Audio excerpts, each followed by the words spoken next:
What's up guys, it's Toby here and welcome to a brand new Liverpool transfer news video. And the January transfer window is fast approaching and many newspapers including the Mirror, the Daily Mail, the Standard, the Telegraph are reporting that David Alaba is open to a January transfer move and Liverpool are very interested in signing him. His contract is running out at the end of the season. Bayern Munich attempted 3 times to extend his contract and Alaba rejected 3 times the contract terms. And the last time where Bayern Munich put a contract offer on the table, David Alaba and his agent said that that's still not good enough for them. So Bayern Munich said, okay, we are withdrawing that offer and we are not putting any more contract offers on the table. So it looks like David Alaba is almost certain to leave Bayern Munich at the end of the season, and he would actually be perfect for Liverpool. He's just 28 years old and he is very versatile. He can play as a left back, left winger. He has played as a centre back almost all season for Bayern Munich and he is a serial winner. He won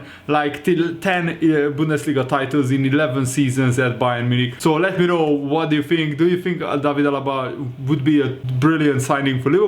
And leave a like on these transfer news episodes if you enjoy them. And we will also preview the Michelin Liverpool game tonight, and also we will talk about how Manchester United are now in the Europa League. I just love that. I was so happy to see Leipzig knock Manchester United out with 2 of my fellow Hungarian countrymen, Gulácsi the goalkeeper and Willi Orban the centre back. They helped lock out Manchester United, and Gulácsi of course is an ex-Liverpool goalkeeper, a Liverpool youth goalkeeper, so I was extra happy with that. And Bayern president Herbert Hainer recently admitted that Bayern Munich were struggling to reach an agreement with Alaba, as his representatives felt that the contract offer was not up to the standard that they expected. This is what he said: "We have a new situation since a few weeks ago. We submitted to David and his advisor some time ago what we think was a very good offer. During the last meeting we had, they said we wanted clarity by the end of October. We did not hear anything until recently and we contacted his advisor. The answer was that the offer was still unsatisfactory and we should think about it again. We then decided to take the offer completely off the table. This means that there is no longer an offer and David Alaba will leave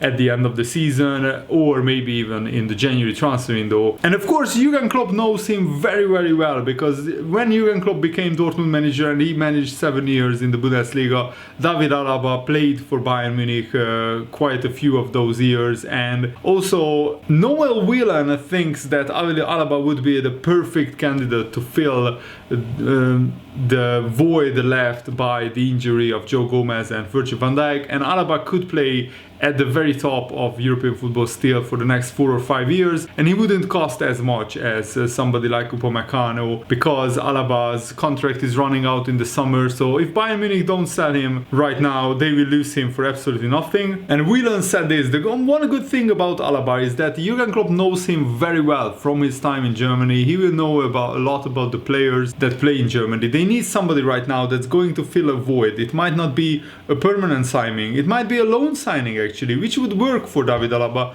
and it would work for Jurgen Klopp just for the short term. They definitely need to go into the market and he will bring some experience as well to the side that which Liverpool really needed in their defense." I very much doubt that Bayern Munich would let Alaba go out on loan even for like half a season. But Alaba is a free agent in June and he is free to negotiate a pre-contract agreement as early as January the 1st. So it is very interesting whether Liverpool will already sit down with Alaba and say, you know what, we will pay 5 million to Bayern Munich, 10 million to Bayern Munich and get you in early so you can play with us from January the 1st.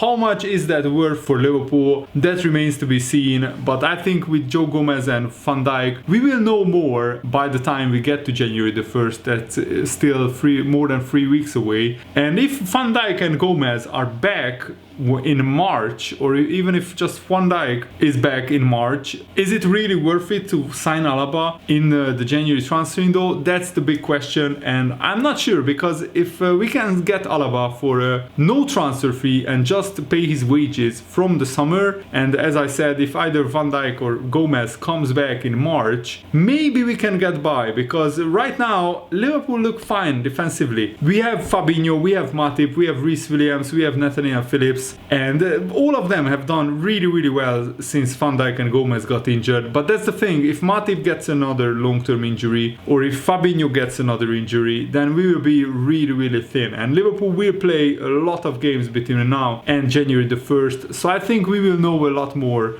about the situation when we arrive to the January transfer window. And Danny Murphy, the ex-Liverpool midfielder who is now working as a pundit, said that in terms of his ability, Alaba fits into Liverpool's style of play. He is a super fantastic player. I suppose what you would have to be looking at from Jurgen Klopp's perspective is the balance of the squad moving forward when everybody is fit, or you just look short term and get the best option in possible, which would be David Alaba. And Danny Murphy said, I would be wanting to do it. You can't have enough good players. I think he would certainly add quality and strength in depth, and there will be a lot of people interested and a lot of takers for David Alaba. And David James, another ex-Liverpool player, said he's a phenomenal player, Alaba. Of course Liverpool would want him. I think the top 6 English clubs would want him if he was available, but it's what you do once you've got him. These short-term fixes have long-term consequences, because you end up pushing someone further down the line. You aren't going to sign him for 2 minutes, you are going to sign him long term,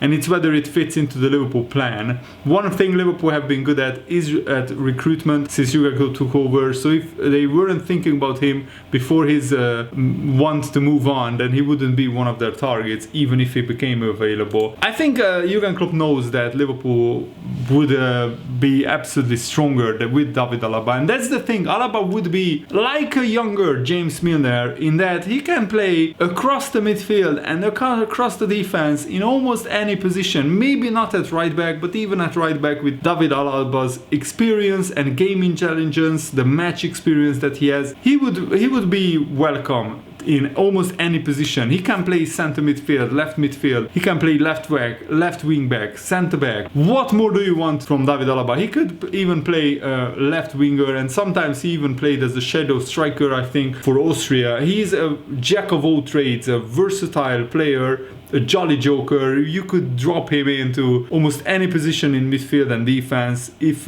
you need him to be playing in these kind of areas. And don't forget that Liverpool have many young players in the squad: Trent Alexander-Arnold, Reece Williams, Neco Williams, Nathaniel Phillips. These guys are like 22, 23 years old or younger, and David Alaba, who has been there, done it, got the t-shirt, he won everything in world football there is to win, apart from international trophies. They could learn so much from David Alaba, and Alaba could teach these young players so much.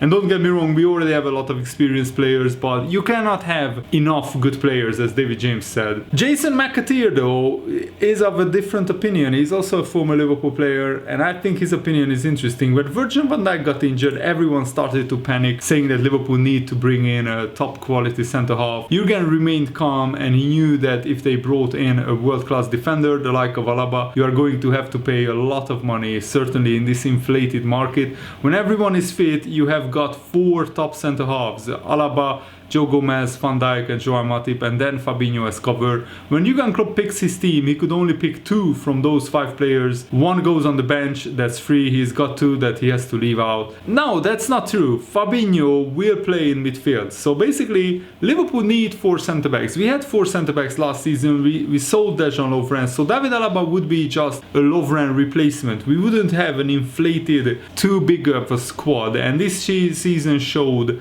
more than most that you need to have 4 senior centre-backs. Because yes, Reece Williams and Nathaniel Phillips came in and they have done well. But what if they didn't do well? What if Liverpool lost 2 or 3 games in this period, and we would have been so far away from first place in the Premier League? Also, McAteer said Liverpool don't want to be paying a lot of money on wages to keep unhappy players that can't make the squad. It has to be the right balance. Liverpool have enough players of real quality that can slot into the defense even with Van Dijk out, so they don't currently need another top centre back to come in. I don't agree. I think Liverpool need David Alaba, and I think that it would be really important for Liverpool to bring in more experience. And also, Liverpool, I think, should test Bayern Munich's resolve and try everything they can to bring in David Alaba in the January transfer window, because, as I said, what if Fabinho gets injured? What if Matip gets injured? What if just one of them get a 2-month injury? That could be the difference between Liverpool winning the Premier League title at the end of the season or finishing second or third, because with 2 or 3 losses until Van Dijk is back, the title race is so close, we could be caught adrift, and I don't want that to happen. But of course, I don't really know exactly David Alaba's wage demands, so that remains to be seen what Alaba wants as wages. If it's too high, then maybe Liverpool should look elsewhere. And I also want to talk about Manchester United not qualifying for the knockout stages of the Champions League. I think it's absolutely staggering, with Man United spending the second most money behind Manchester City in the last 5 years. It's absolutely staggering to me how they are struggling to be even involved in the Premier League title races, in the Champions League knockout stages. Recently, I mean, last season I think Man United weren't even in the Champions League. But yeah, this season they started by beating Paris Saint-Germain and Leipzig. They beat Leipzig 5-0.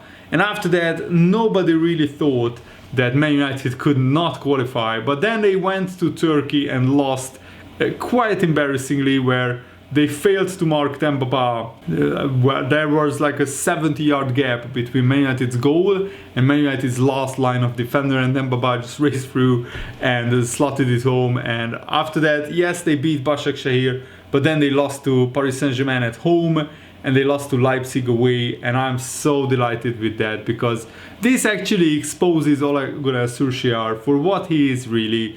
He is not good enough to be manager of Manchester United. Don't get me wrong, as a Liverpool fan, want to see Solskjaer managing for Man United for the next 3 or 4 years, because under Solskjaer they will never challenge for a Premier League title. They will never even get anywhere near a Champions League final, in my opinion. I mean, they will be in the Europa League in spring. That's all the evidence that you need.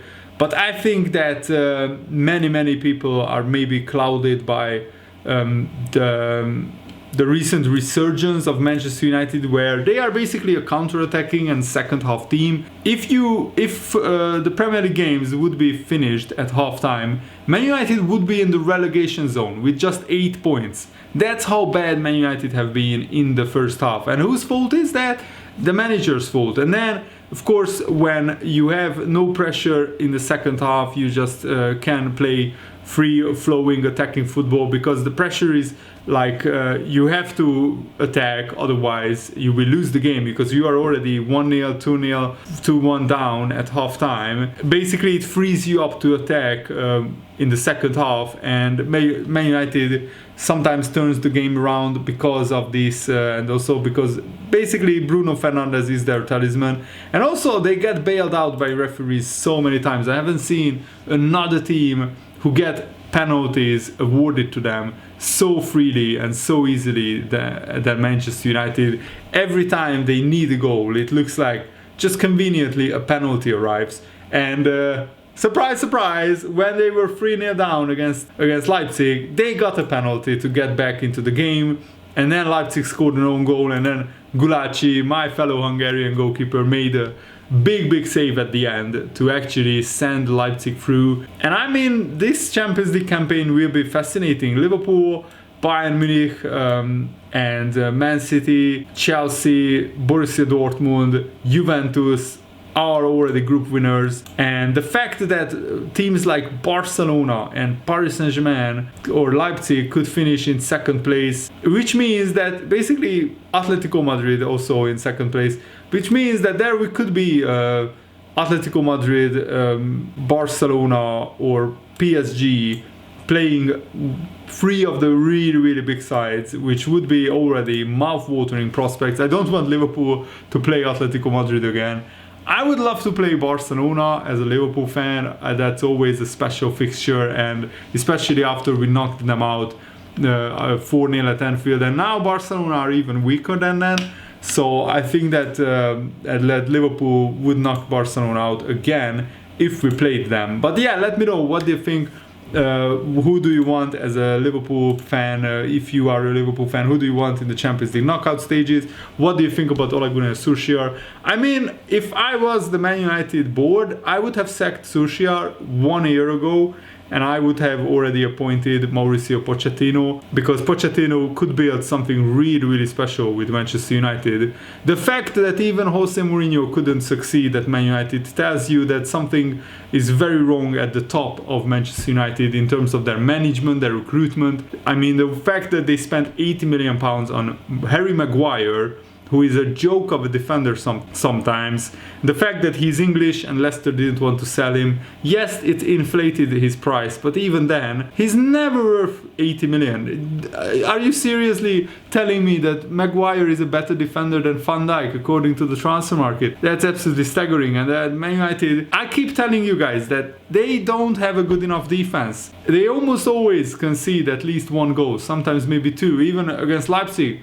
They scored 3 goals, and they got a goal disallowed because of an offside. It was the right decision, don't get me wrong, but they conceded 3 goals plus 1 against Leipzig, and they are just not a good defensive side. And even a £80 million Maguire didn't fix their defense. They seriously need to sign better defenders. Alex Telles, I think, is a good transfer for them, but alone on a left back won't fix Man United's defensive problems, and until they sign a proper world-class centre-back, I can't see Man United getting anywhere near the Premier League title or a Champions League final. But that's just my opinion. Let me know what is your opinion in the comments below, and thanks for watching, guys. Hope you enjoyed this. See you later. Goodbye.